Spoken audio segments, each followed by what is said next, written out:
This is a 1967 Honda CB450 Black Bomber, and what a beautiful thing she is. These bikes were famously nicknamed the Black Bomber for their black paint and chrome features, although they were also available in other colours too. The Black Bomber's groundbreaking engine featured a double overhead camshaft, which was only ever found on racing bikes in those days. The 444cc parallel twin engine boasted a respectable 45 brake horsepower, which was extremely powerful for a bike in the 60s.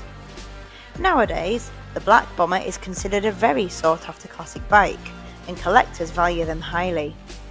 This bike has been well preserved and stands out for its condition and originality.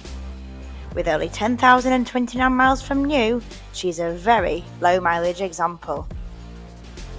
This bike is one of those bikes that you can't quite get out of your head no matter how many times you try. It just commands your attention the moment you walk through the door, even though it's surrounded by many other different bikes.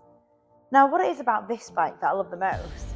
Well, there's two things actually. The first one is the beautiful colour, the famous black with the chrome accents, which gave it its name, the Black Bomber.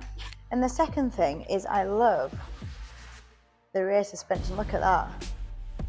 That is fabulous. It's so comfortable, and the seat really adds to that as well. Squeaky, but comfortable. The riding position would be absolutely fantastic. The clutch isn't too stiff for an older bike, and I just love its classic styling. Just look at it. It is beautiful. I would love to take this out for a spin at some point if I'm able to, or you might have to take it away from me because I might take it home myself. But yeah, what a beautiful, easy, freewheeling, lightweight bike. I think it's safe to say I've fallen in love with the Black Bomber. I mean, look, you could even sort your hair out in this. The chrome is that shiny and nice. Hi!